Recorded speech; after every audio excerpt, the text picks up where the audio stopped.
going on, y'all, man? We back with another Against the Grain episode. I'm joined by my brothers, co-founders, and lesser members. We got my boy Beezy, the bro. Yeah, definitely emphasis on lesser members. We got my boy Beezy, Dark City is Beezy. Jay Malik, the man of many aliases. What's going on, man? Say what's up to the people.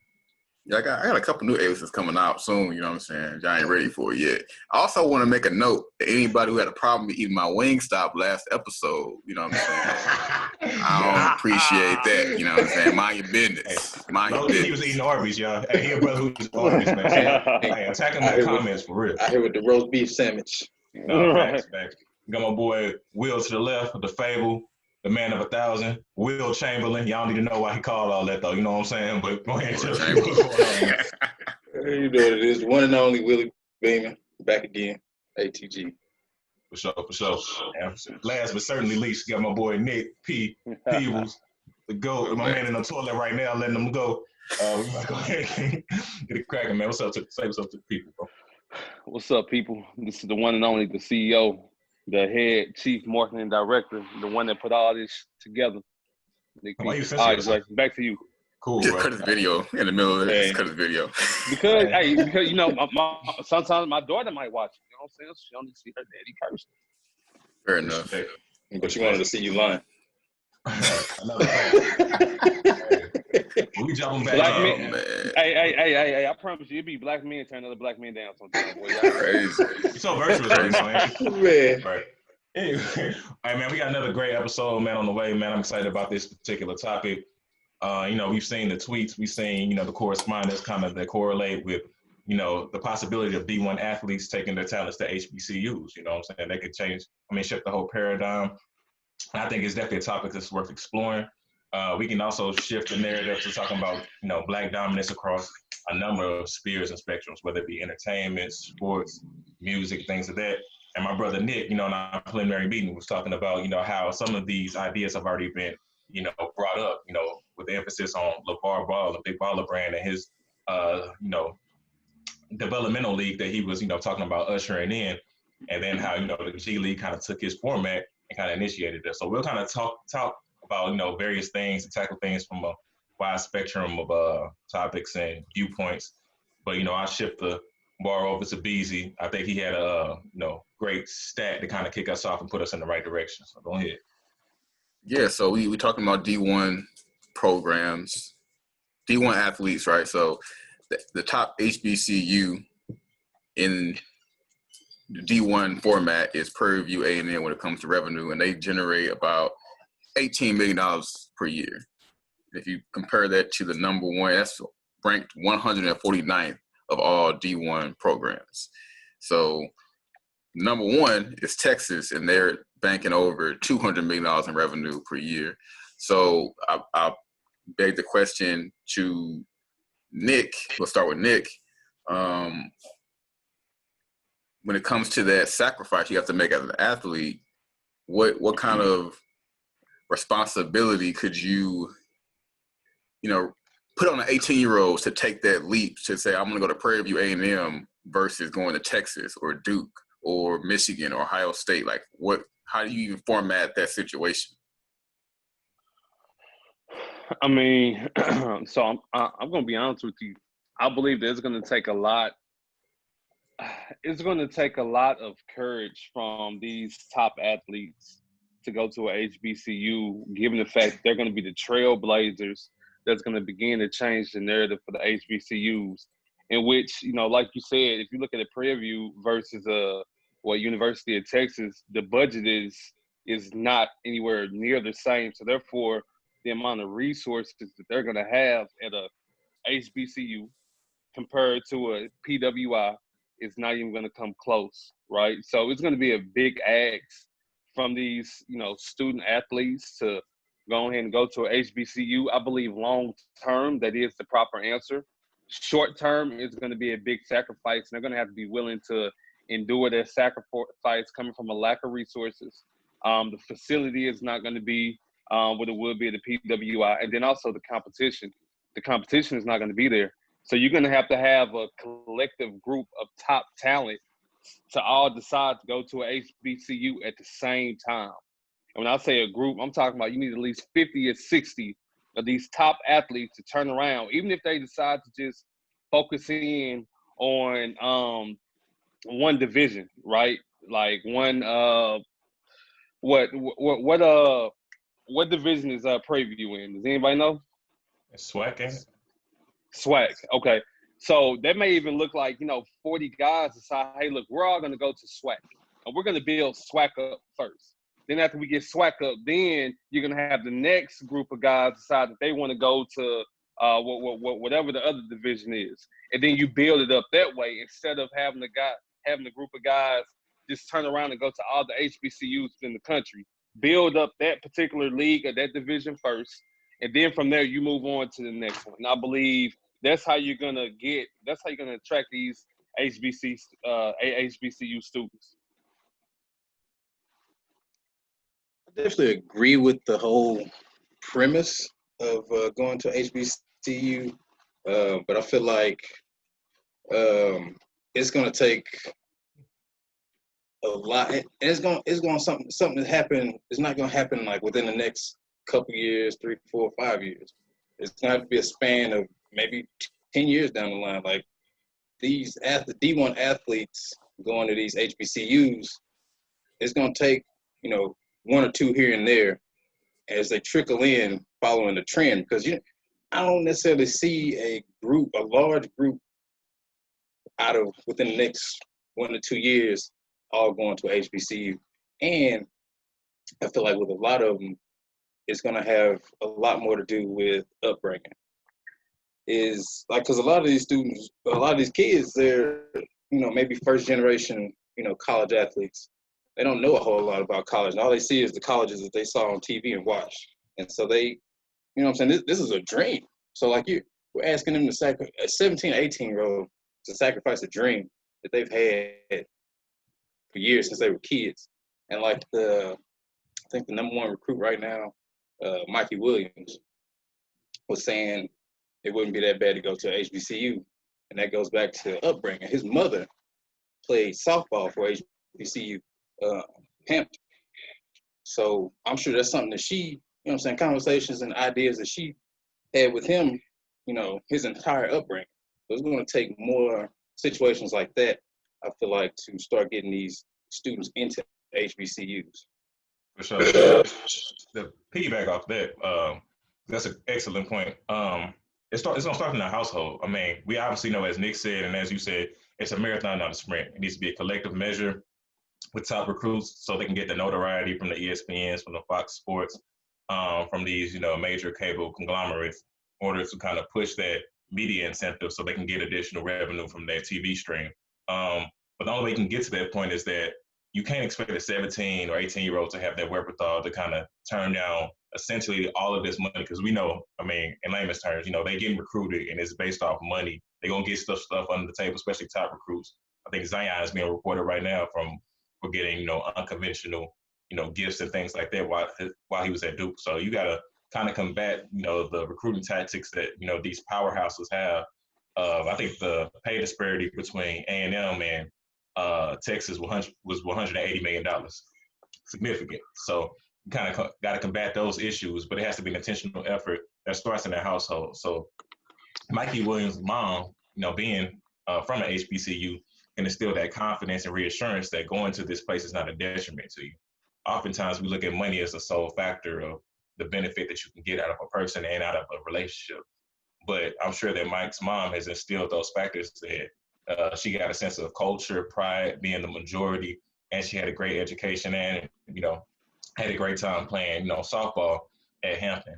And she instilled that within Mikey, that you're not losing, rather you're gaining just in a different perspective, a more holistic perspective rather than just the monetary and resources allocated towards you.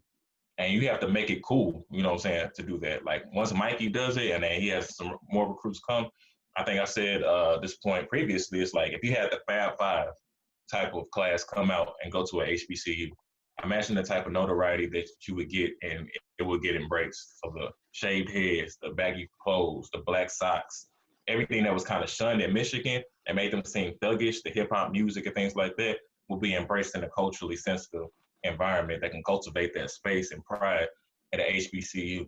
So it's just changing the narrative with the parents first to kind of instill the confidence that they can go to that next level, still be afforded, not the same luxuries, but a more intrinsic luxury, and get to that next level if you're good enough. I think that's a good premise. Like Nick said, it's a marathon out of sprint. Like I said, it takes the family, but who realistically, like I think idealistically that sounds great, but realistically, who's going to be the catalyst for, like, I'm in the ghetto or I'm in an adverse situation to where I'm looking for the best opportunity, right? Like my son is great at football. He's great at basketball. He's great at baseball. I'm looking for him to go to the best coaches, the best support staff, the best alumni, the best, all of that. And I'm going to say, you know what, I'm rather going to Prairie View or Alabama State, or like realistically, how do you even, because what is it that you can make the parents buy into? Because LeBron James was born in the projects. You know what I'm saying? So they're looking at we ain't going to college, we're going straight to the league. And the league, NBA is talking about taking away the one and done rule altogether. So that may even bypass the whole HBCU thing altogether. So how do you get somebody to say that, man, we should go to HBCU? I think it goes to Nick's point of the developmental league, and I kind of let Nick elaborate on that. But like similar to what LeVar Ball was doing in a basketball aspect, like if you have, equity within that community of people who look like you, like I said, previously, like imagine if like LeBron James, Michael Jordan teamed up together and created a developmental league that can be a precursor to the NBA. So not only are you getting amazing assistant coaches, you have the brand and notoriety of Jordan and LeBron James, arguably two of the greatest basketball players to ever, lace them up.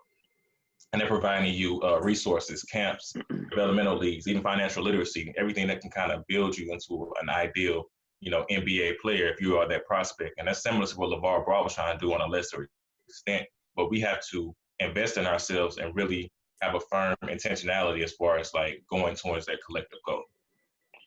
So I believe number one, we always talk about Black owned. So to speaking to LeVar Ball and what he was trying to do a few years back when it came to his Big Baller League, I forgot the exact name. That may be the name for it. Okay. So the Big Baller League, everyone was against it.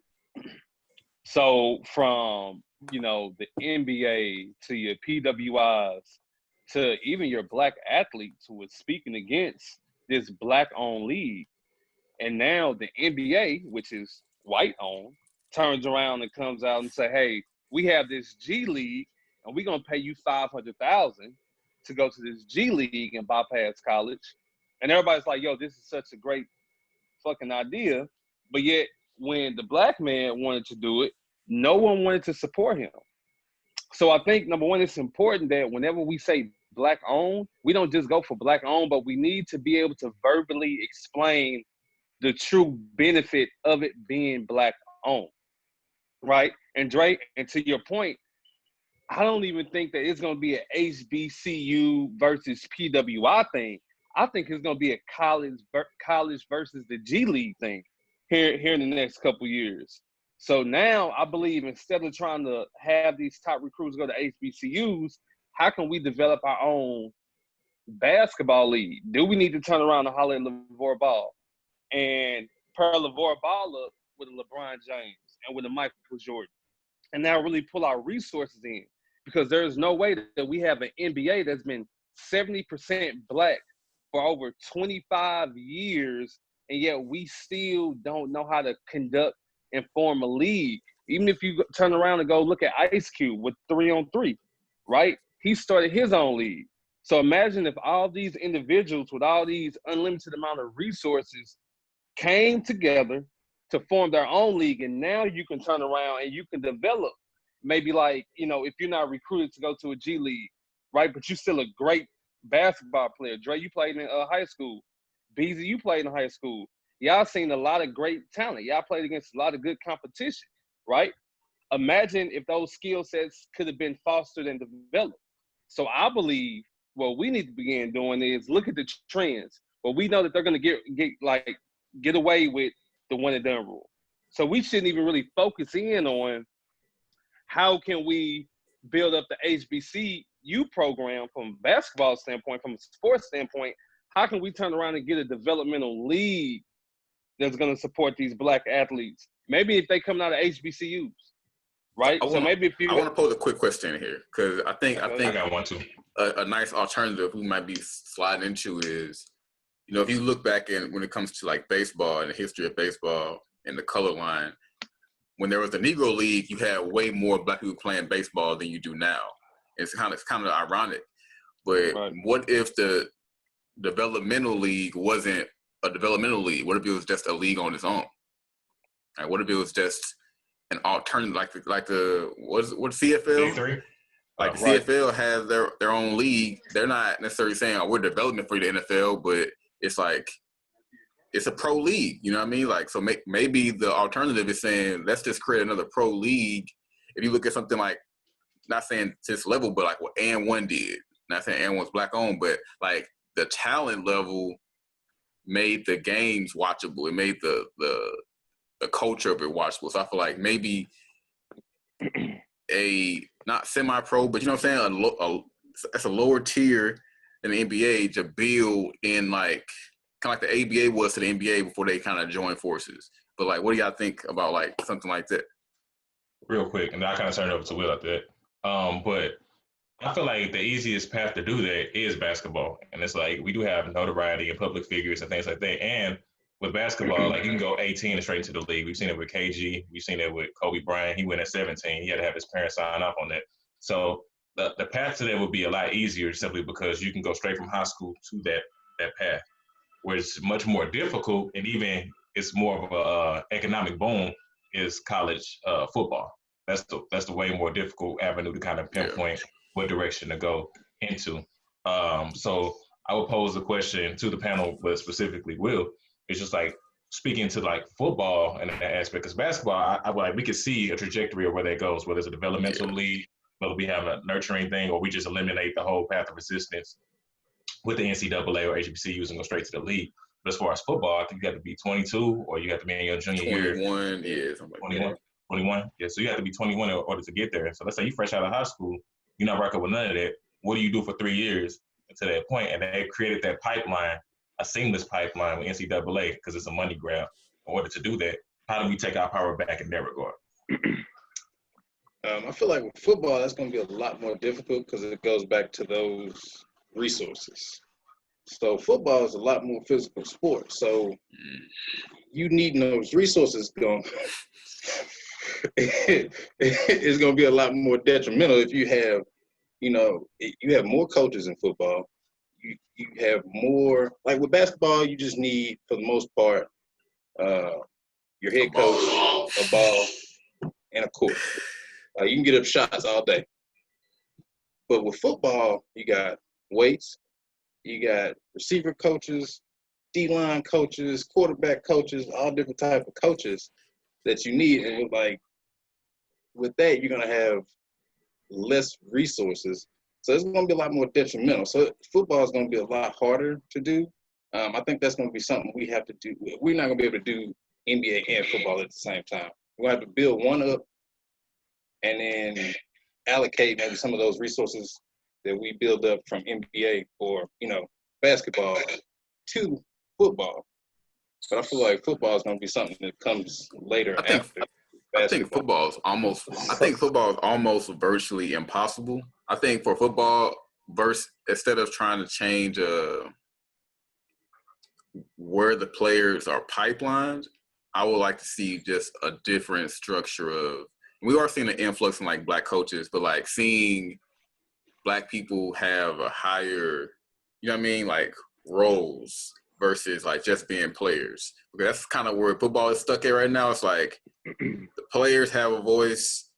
We're starting to see a little bit more Black coaches. We're still seeing more Black quarterbacks, but now we need to start seeing more Black GMs and Black assistant GMs and Black, in the ownership executive level is where football is kind of lacking. Where basketball, you kind of see more of that. Of course, like I say, it's a cheaper sport when it comes to resources that you need to play it and to build a team and a franchise. But I don't see football changing like that. That's a huge money move in football. Yeah. I'm kind of you know what, piggyback off of what you just said, Bees, as far as like ownership. Like football brings in a lot more money, so like these owners are going to be a lot less willing to sell these teams. So it's going to be a lot more difficult for Black owners to even be able to purchase teams. Would you go ahead, Nick? Well, so I guess just to kind of add to Beezy, me personally, I don't want to see the process to get to the NFL change. Just because we really can't compare football and basketball, because in basketball, you can have an 18-year-old kid playing against a 28-year-old grown man and give him buckets, right, and hold his own.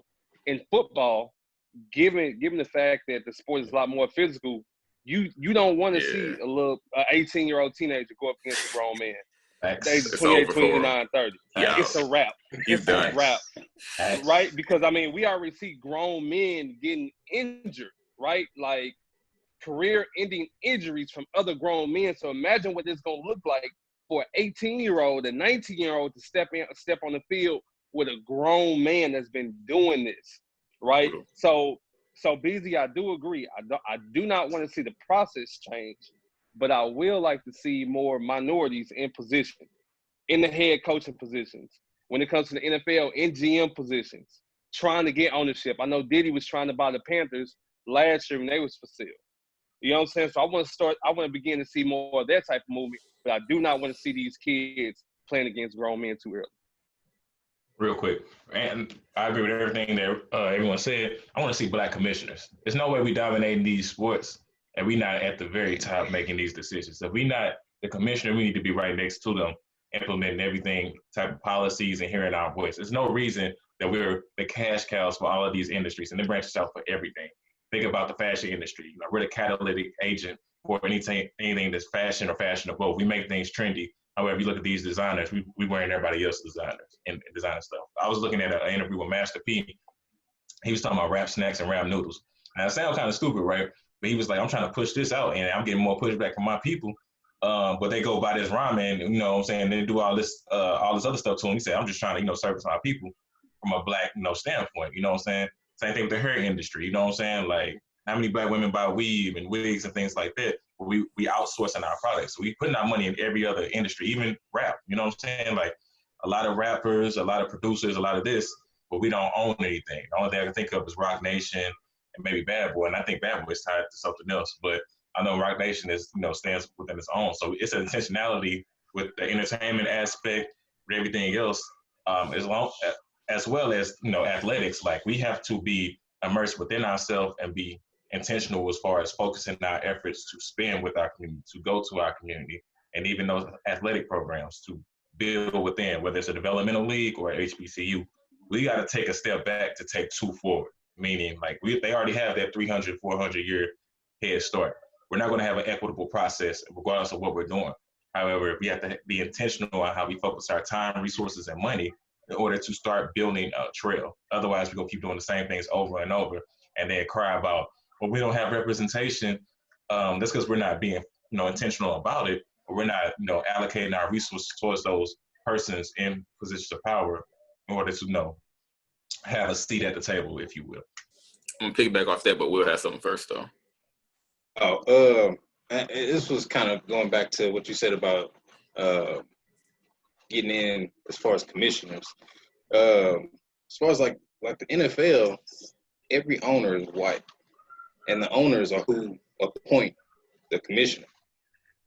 So that's going to be a little bit more difficult because we can't even become owners, let alone have an owner appoint a Black person as commissioner. Yeah, that's I was kind of going to pick it back off. Like, I think this is the business is and politics are the same thing. You know what I'm saying? Like, it's about networking. It's about who's in your sphere of influence, right? So I think a lot of times the biggest thing that we have, I think, as Black people that's maybe going against us is the fact that we're trying to figure out how to almost assimilate with the system. Some people want to tear it. Like, we have no collective ideology when it comes to the system. White people, for the most part, they're rolling with the program. Like you have your anarchists on your right wing, you have your anarchists on your left wing. Black people are kind of like, there is no collective anything. It's kind of like, you have some people who are totally against the system. Some people are totally for it. Some people are just trying to survive in the middle. So it's just like, we don't have, consciously, I don't think, as a people, we have a building spirit at this moment to where somebody is building, you're more likely to turn the person down because you're like, oh, you working for the white man, or are you trying to make money off of us versus help us, or like we got a weird mindset, which is why I said people won't support Master P, but they're gonna buy the ramen at Walmart anyway. They're gonna bypass his brand and go get the ramen, but it's like it's a weird. I can't really explain what that is, like, but I think it's because we're not really thinking about, like, bro, we don't have the collective intentions on, like, man, we should have more say in the NFL and the NBA because the players are mostly black. Like, I ain't trying to go control soccer or go control NASCAR. Like, I'm trying to control the industry that we are the predominant faces in. And I just think it takes the people watching that. Like, the consumer has to have a different mindset too. So it's like, yeah, we need the builders, and we can talk about, like, how we can position ourselves and, like, how we gonna want to do this and move this here. But, like, somebody might, like, I want to watch the NBA over there. I ain't watching the big baller league, G League on, or it's summer league on. I ain't gonna watch LeVar Ball, like, because you look at him as just another black man. Versus you look at these other people, like, oh, he's a business owner. So even, like, how we look at each other when we're trying to strive for things, it's totally different. It's a weird perspective shift that got to change. I don't know if I got. Agreed. Well said. I concur. Right. It's crazy though. So you know what? I believe to sum it up is that, we all have different viewpoints on how to continue to progress and how to continue to display and grow Black excellence. And I believe that we all can agree on the fact that pretty soon, I believe there's other ways to grow HBCUs, but when it comes, at least from the sport of basketball, that may not be the avenue because the G League is threatening college basketball in its entirety, right? But in order to properly continue to grow HBCU brand, it starts within the household. And the biggest struggle is a lot of kids are first generation college students. So they don't even have that ingrained in them to attend HBCUs, right? Secondly, we do need more representation when it comes from head coaches, GMs, and commissioners within the sports that we dominate in, being NBA and the NFL.